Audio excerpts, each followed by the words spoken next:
আসসালামু আলাইকুম সবাইকে। কি অবস্থা সবার? আচ্ছা, গরিবের ঘোড়া রোগ হইতে আপনারা শুনছেন কখনো?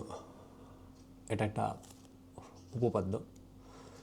সো আমার কাছে মনে হয়েছে বাংলাদেশে আমরা যারা আছি তাদের সবার ঘোড়া রোগ হয়েছে।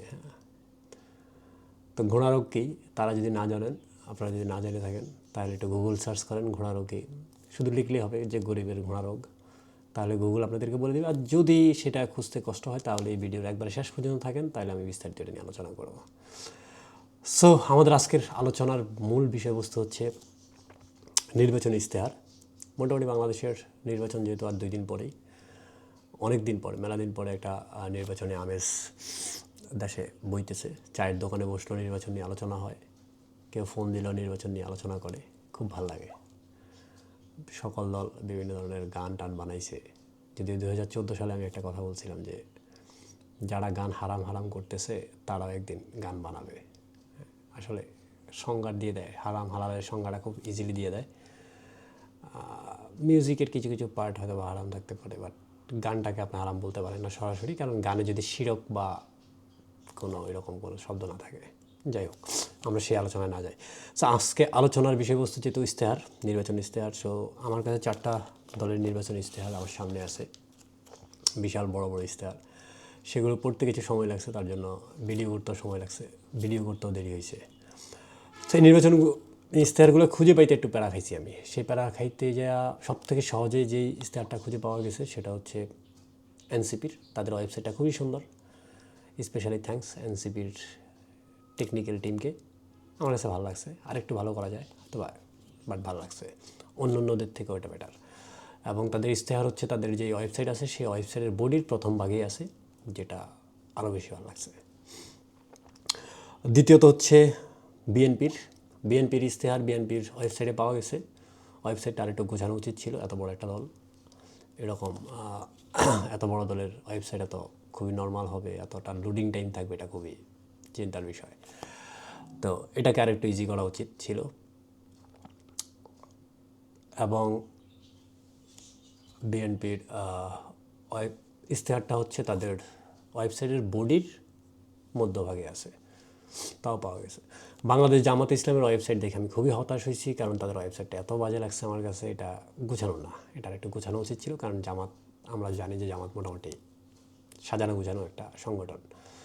এবং তাদের ইশতেহার, নির্বাচন ইশতেহার আমি খুঁজে পাই নাই তাদের ওয়েবসাইটে। ওখানে বেশ কিছু পোস্ট আছে, তাদের ব্লগ পোস্ট বা নিউজ পোস্ট বলতে পারি। এটাকে পরবর্তীতে আমাকে হচ্ছে একটা দৈনিকের ওয়েবসাইট থেকে নামাইতে হয়েছে। আর বাংলাদেশ ইসলামী আন্দোলনের ইশতেহারও আমি পাই নাই, পরবর্তী এক ছোটো ভাইয়ের কাছ থেকে ম্যানেজ করছি। তো সর্বসাকুল্যে ইশতেহারগুলো পড়ছি এতক্ষণ ধরে, অনেকক্ষণ সময় নিয়ে, মানে বেশ কিছু ইশতেহার পড়া হয়েছে, বেশ কিছু পয়েন্ট, অনেক কিছু পয়েন্ট পড়া হয় নাই, পুরোপুরি ডিটেলে পড়া হয় নাই, বাট বেসিকটা পড়া হয়েছে। তো এটা নিয়ে চিন্তা করলাম একটু, যেহেতু সময় কম, আর রাজনৈতিক দলগুলো তো আমাদেরকে জানাবে না তারা কী করতে চাইতেছে, কারণ যতটা কম জানানো যায় ততই কম কাজ করতে হবে। তো আমরা প্রথমে ধরি হচ্ছে এনসিপির। এনসিপি যেটা করছে সেটা হচ্ছে তারুণ্য ও মর্যাদার ইশতেহার নামে একটা নির্বাচনী ইশতেহার দিছে, যেটা হচ্ছে 36 দফার 86 পেজের একটা ইশতেহার। তাদের টোটাল নির্বাচনী ইশতেহারটা 86 পেজের, যেখানে 36টা দফা আছে, যেখানে উল্লেখযোগ্য বিষয় হচ্ছে ট্রুথ অ্যান্ড রিকনসিলিয়েশন, সামাজিক অবসান, রিভার্স ব্রেন ড্রেন, আমলাতন্ত্রের ল্যাটারালের মতো কিছু দৃষ্টিনন্দন এবং খুব সুন্দর শব্দ আছে, অভিনব শব্দ, যেগুলো আমাদের আগের রাজনৈতিক ইশতেহার বা নির্বাচনী ইশতেহার আমরা দেখি নাই। এর বাইরেও তারা যেটা করছে সেটা হচ্ছে 5 বছরে 1 কোটি কর্মসংস্থান গড়ে তোলা, প্রতিরক্ষাকে আরও শক্তিশালী করার জন্য প্রতি বছর 30,000 তরুণকে সামরিক ট্রেনিং দেওয়া, মাধ্যমে তারা হচ্ছে রেগুলার যে ফোর্সটা থাকে সেই ফোর্সকে দ্বিগুণ করা, মানে আরও 3 গুণ করা আর কি। টোটাল র্যাব বিলুপ্ত করা, ডিজিআইএফকে পুনর্গঠন করার মতো বিষয় আছে তাদের এখানে। আমার কাছে তাদের সবচেয়ে যেটা ভালো লাগছে তাদের ইশতেহারের, সেটা হচ্ছে তারা একটা হিসাব, মানে একটা পোর্টাল করবে যেখানে হচ্ছে হিসাব দাও, যে পোর্টালের নাম দেবে হিসাব দাও, যেখানে হচ্ছে সকল জনপ্রতিনিধি, নেতা এবং আমলারা, মানে সরকারি উচ্চপদস্থ কর্মচারীরা, তারা হচ্ছে তাদের বাৎসরিক আয় ব্যয়ের হিসাব দিবে, যেটার মাধ্যমে হচ্ছে তাদেরকে জবাবদিহিতার আনা যাবে। দ্যাটস এ গুড, এটা হচ্ছে খুবই সুন্দর। এবং আরেকটা বিষয় হচ্ছে ডায়াসপোরা ডিজিটাল পোর্টালের মাধ্যমে একটা ওয়ান স্টপ পোর্টাল করবে তারা, সেটা হচ্ছে যেখানে হচ্ছে ওয়ান স্টপ সলিউশন, যেখানে এনআইডি, জন্ম নিবন্ধন, কনসুলের বিনিয়োগ এবং পাসপোর্ট সহ সব বিষয় সহ একটা ওয়ান স্টপ সলিউশন থেকে তারা দেওয়ার চেষ্টা করতেছে। এটা হচ্ছে এনসিপির ইশতেহারের মূল বিষয়বস্তু। তবে এইখানে একটা ফ্যাক্ট আমার কাছে মনে হয়েছে, সেটা হচ্ছে বাংলাদেশের প্রেক্ষাপটে কতটুকু পসিবল আমি জানি না, যেটা হচ্ছে তারা হচ্ছে টিসিবির যেই বিদ্যমান যে 1 কোটি স্মার্ট ফ্যামিলি কার্ড আছে সেটাকে তারা ট্রাকে দাঁড়ায় এত এখন কিনতে হয়, সেটা না করে তারা হচ্ছে নিবন্ধিত মুদি দোকানের ব্যবহারযোগ্য করবে। এটা আসলে কীভাবে করবে সেটা নিয়ে তাদের বিস্তারিত আলোচনা নাই। আর জুলাইয়ের গণহত্যা, শাপলা গণহত্যা, বিডিআর বিদ্রোহ থেকে সবগুলোর হচ্ছে তারা দৃষ্টান্তমূলক বিচার নিশ্চিত করবে, আর সাথে হচ্ছে একটা ট্রুথ অ্যান্ড রিকনসিলিয়েশন কমিটি গঠন করবে। তো এনসিপির ইস্তাহারটা খুবই ভালো লাগছে, সুন্দর হয়েছে, খারাপ না। আর নতুন নতুন কিছু শব্দ যুক্ত হয়েছে, বাট যদিও কথা হচ্ছে এনসিপি যেহেতু এখন একটা জোটের মাধ্যমে আছে, তাদের সম্ভাব্য প্রার্থী হচ্ছে 50 বা 50-এর আশেপাশে হতে পারে। তো তারা এককভাবে সরকার গঠন করতেছে না, যেহেতু একটা জোটের মাধ্যমে আছে, আর সরকার গঠন করলে তারা জামাত জোটের আন্ডারে সরকার গঠন করবে। তো তাদের যে ইশতেহার, এটা আসলে কতটুকু কাজ করতে পারবে তারা, এটা একটা প্রশ্ন থাকে। সো সেই কারণে আমরা ইশতেহারটা নিয়ে বেশি সময় না দিই, কারণ হচ্ছে এটা, এবং এখানে বাংলাদেশের আমলাতন্ত্রের যে জটিলতা বাংলাদেশে পড়ে আছে এখনও, এটাকে হঠাৎ করে 300 কিলোমিটার একটা গাড়িকে হঠাৎ করে ব্রেক করলে এটা আসলে কতটুকু ব্যালেন্স করতে পারবে, এটা একটা জানার বিষয়।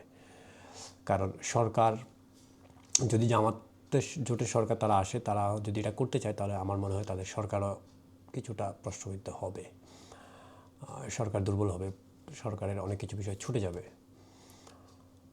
তো এটার বাস্তবিক ভিত্তি কতটুকু সেটা নিয়ে আমরা আলোচনা করতেই পারি।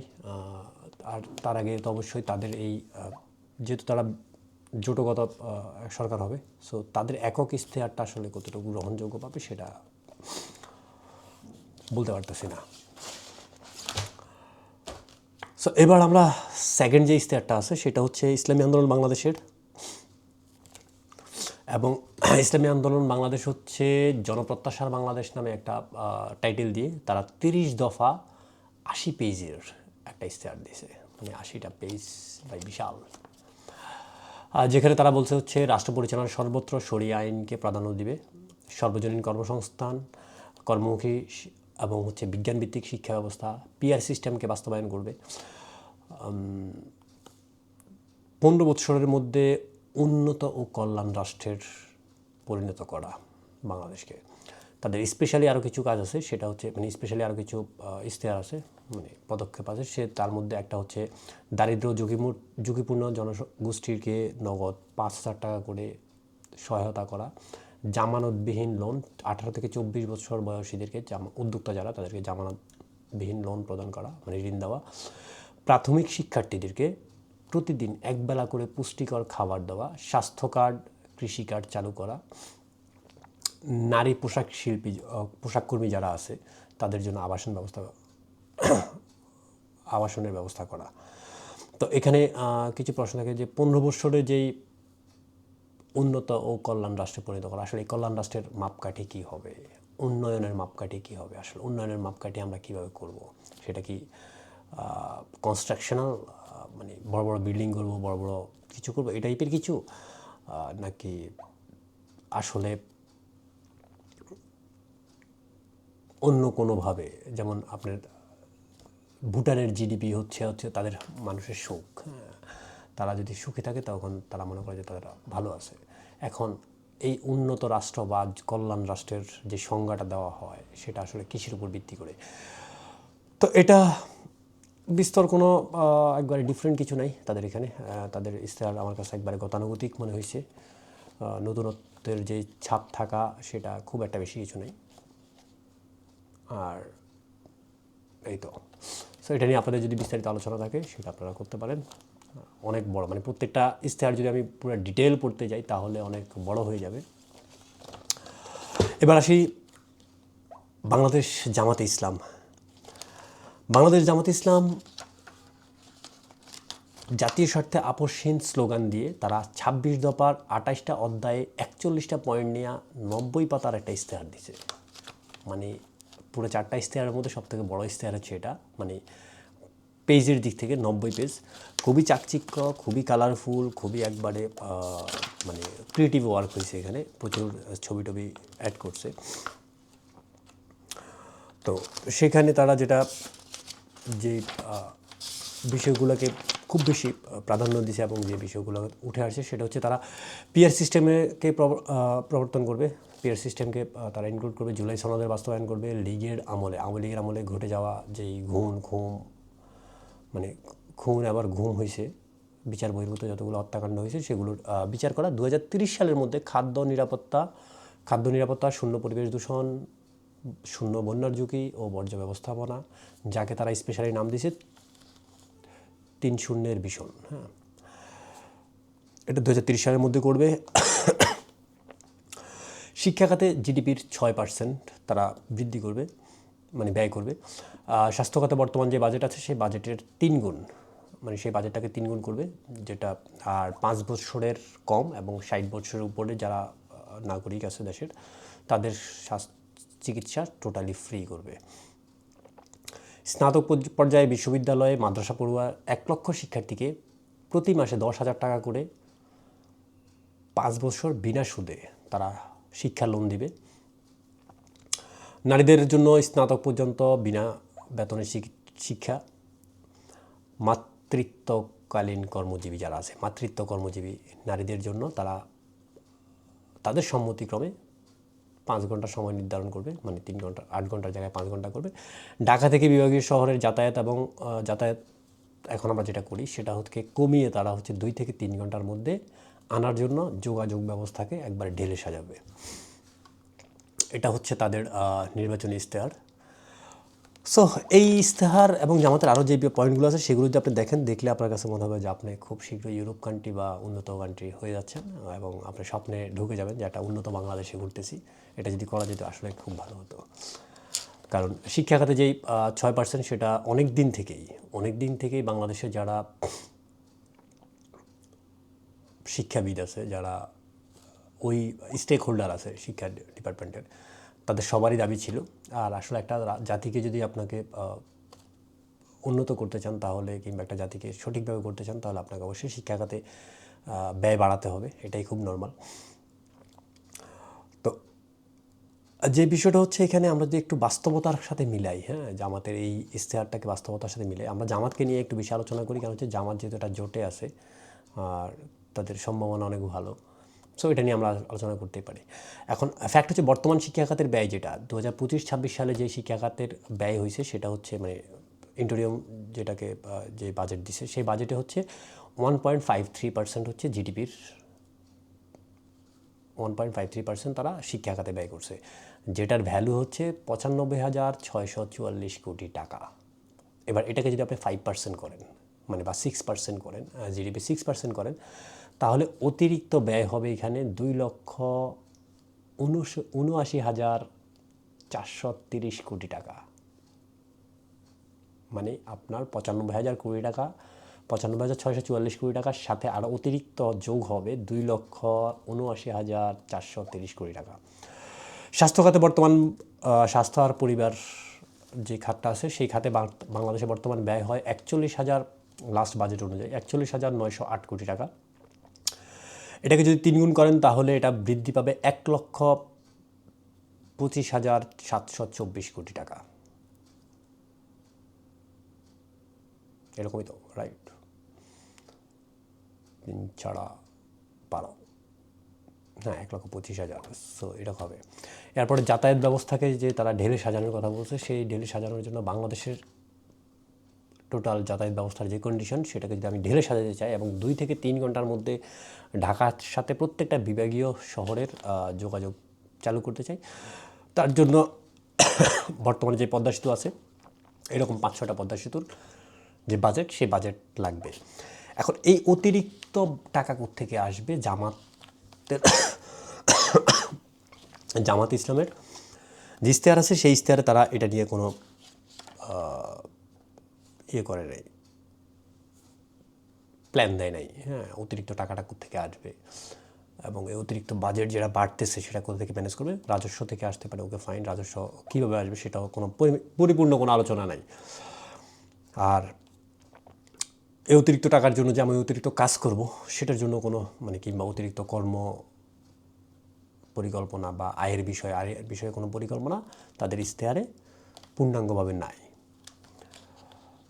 তো আসলে এই যে বাজেট, এই বিশাল বাজেট আসলে এটা আমরা কতটুকু মানে বিশাল ইশতেহার এটা আমরা কতটুকু বাস্তবসম্মত বা বাস্তবায়ন করতে পারবে জামাত ইসলাম, সেটা চিন্তার বিষয় এখানে। আর সবথেকে মজার যে বিষয়টা সেটা হচ্ছে যে দলটা নিজেদেরকে ইসলামী দল বলে সারাদিন চিল্লায় বেড়ায়, মাঠ গরম করে, মানে মাঠ গরম করে ফেলে এবং হচ্ছে কেউ কেউ তাদেরকে ট্রিট করে হচ্ছে জান্নাতি দল হিসাবে।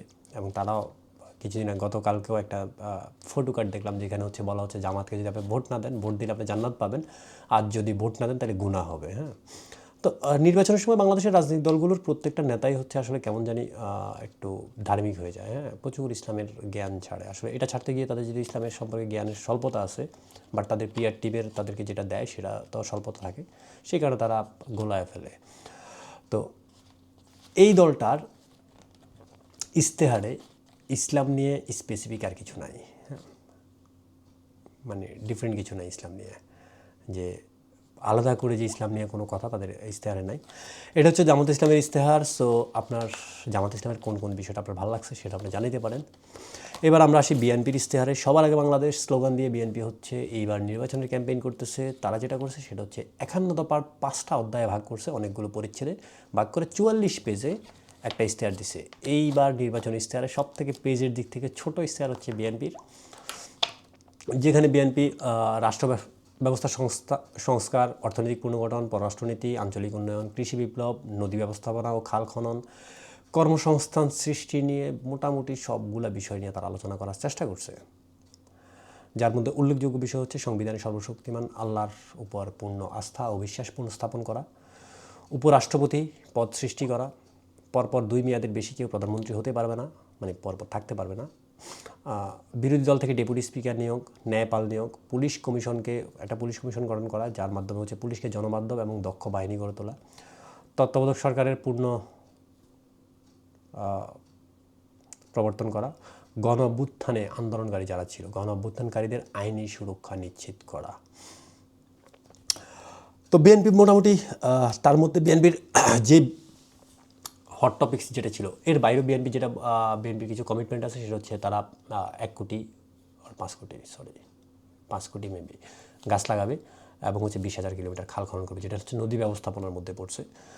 তো এটা নিয়ে প্রচুর আলোচনা সমালোচনা হয়েছে এবং তার থেকে বেশি আলোচনা হয়েছে তাদের কিছু কার্ড আছে, ফ্যামিলি কার্ড, তাদের স্বাস্থ্য কার্ড, তাদের প্রবাসী কার্ড, কৃষি কার্ড, এরকম বেশ কিছু কার্ডের ব্যবস্থা করছে। এখন কার্ডগুলো নিয়ে আসলে কথা বলার আগে, কারণ কার্ডগুলো প্রথমত হচ্ছে আমি আসলে এতগুলো কার্ডের পক্ষে না। আমাকে যদি বলেন আমি অ্যাজ এ নাগরিক আমি বলবো যে আসলে সেন্ট্রাল একটা 1 কার্ড যদি হতো, আমার ন্যাশনাল আইডি কার্ড, সেটার এগেন্সি সব কিছু থাকবে।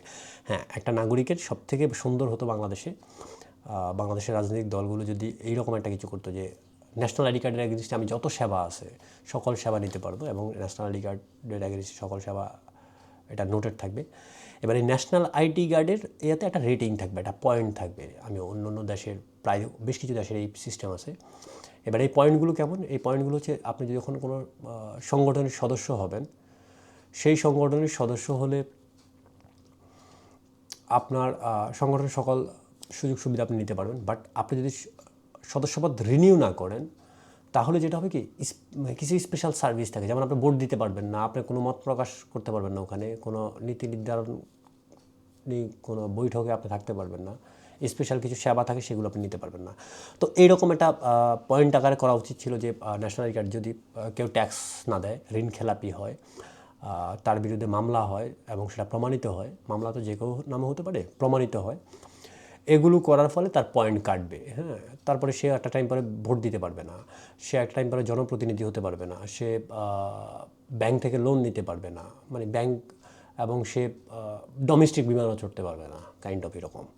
তো এটা হচ্ছে সবচেয়ে সুন্দর হতো। তো অনেকগুলো কার্ড করছে বিএনপি। তো এই কার্ডগুলো আসলে এবার আরেকটা পয়েন্ট অফ ভিউ থেকে যদি বলেন যে আপনি কার্ডগুলো একটা ব্যাটার দিক আছে। হ্যাঁ, যদি কার্ড দিয়ে আপনি প্রপারলি সঠিক বন্টন করতে পারেন তাহলে দ্যাটস গুড। এখন ফ্যাক্ট হচ্ছে এই কার্ডগুলো দিবে কারা, মানে পাবে কারা এবং দিবে কারা, মানে কাদের মাধ্যমে আপনি দিতে চাচ্ছেন। সো এটা হচ্ছে একটা চ্যালেঞ্জিং বিষয়। এটা আসলে যদি করতে পারেন, মানে এখানে যে আমাদের মতো একটা দেশে, যে দেশে আসলে ওই যে আমি প্রথমে বলে আসছি যে বাঙালির ঘোড়া রোগ, বাঙালির ঘোড়া রোগ বলতে কি আমরা হচ্ছে সবাই হচ্ছে কাইন্ড অফ একটু সেলফিশ টাইপের, চোর টাইপের মানুষ। হ্যাঁ, তো এই জাতি আমরা যদি আশা করি যে আমাদের একজন জান্নাতি লোক আসবে কিংবা একজন ফেরেস্তা আসবে আমাদেরকে চালানোর জন্য, এটা আসলে খুবই মানে ওই যে মানে গরিবের ঘোড়া রোগের মতোই অবস্থা হবে। কারণ হচ্ছে এটা তো সম্ভব না। একটা চোরদের একটা সংগঠন হলে সেখানে সভাপতি চোরই হবে। তো আমাদের অবস্থাটা হচ্ছে কাইন্ড অফ এরকম। আমরা আসলে ওই আমাদের এই ঘোড়া রোগটাই হয়েছে, আমরা নিজেরা জানা তার থেকে বেশি আমরা আশা করি। আমরা আশা করি যে আমাদের জনপ্রতিনিধি হবে অনেক ডিফারেন্ট কিছু, যে কালকে আইসে দুর্নীতি নাই করে দিবে। হ্যাঁ, যেটা ইম্পসিবল। আসলে তাকে ফাংশন করার জন্য সহযোগিতা করা দরকার। তাকে আমরা কতটুকু সহযোগিতা করতেছি, পলিটিক্যাল দলগুলো কতটুকু সহযোগিতা করতেছে, তার বিরোধী দল কতটুকু সহযোগিতা করতেছে, জনগণ কতটুকু সচেতন বা কতটুকু সহযোগিতা করতেছে, এটার উপরে একটা রাষ্ট্র কেমন হয় সেটা নির্ভর করে। যে কোনো রাজনৈতিক দল, কালকে বিএনপি যদি ক্ষমতায় আসে বা জামাত ক্ষমতা আসে, তারা একদিনেই সব কিছু করে ফেলতে পারবে, বিষয়টা এরকম না। তাদেরকে সময় দিতে হবে এবং সহযোগিতা করতে হবে। আমাদের জায়গা থেকে আমরা প্রত্যেকটা জনগণ যদি একটা করে অন্যায় করা বন্ধ করে দেয়, তাহলে 18 কোটি অন্যায় কমে যায়। হ্যাঁ, 18 কোটি অপরাধ কমে যায়।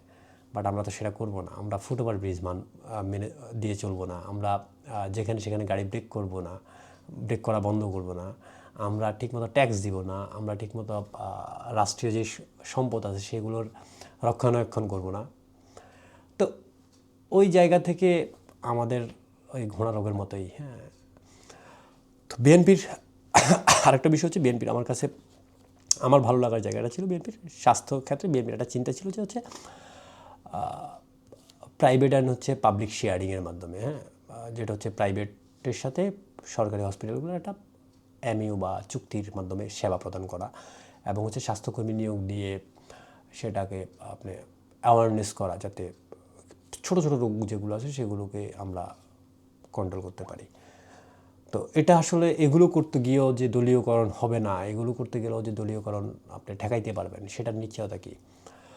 তো যাই হোক, এটা ছিল হচ্ছে আজকের 4টা রাজনৈতিক দলের আলাদা আলাদা নির্বাচনী ইস্তাহার নিয়ে ছোট্ট একটা সারমর্ম। কারণ এটা অনেক বড় বড়, কারণ একটা বিএনপিটা 44 পেজের, জামাতেরটা সব থেকে বড়, জামাত ইসলামেরটা 90 পেজের, তারপরে হচ্ছে বাংলা ইসলামী আন্দোলন বাংলাদেশেরটা হচ্ছে 80 পেজের, এনসিপিটা হচ্ছে 84 পেজের। হ্যাঁ, তো এত বিশাল বই, এগুলো পড়ে এটার রিভিউ দেওয়াটা খুব টাফ, মানে একদিনে বলে ফেলাটা খুব টাফ। তো এটার জন্য সময় লাগবে। তো আপনারা যে দল পছন্দ করেন বা সেই দলের ইশতেহারগুলো পড়বেন এবং একটা সুন্দর ভোট হোক, এটাই কামনা করি। সবাই নিজ নিজ প্রার্থীকে, নিজ নিজ পছন্দের প্রার্থীকে, যে প্রার্থী আপনার উপকার হবে, আপনার না আপনার রাষ্ট্রের উপকার হবে, আপনার দেশের উন্নয়নের কাজে লাগবে, সেই প্রার্থীকে ভোট দিয়েন। এই কামনায় থাকলো আজকের মতো এখানেই বিদায়। সবাই ভালো থাকেন, সুস্থ থাকেন। আল্লাহ হাফেজ। আর গরিবের ঘোড়া রোগ, এই রোগ থেকে মুক্তি পাই আমরা সবাই, এই কামনাই করি। আল্লাহ হাফেজ।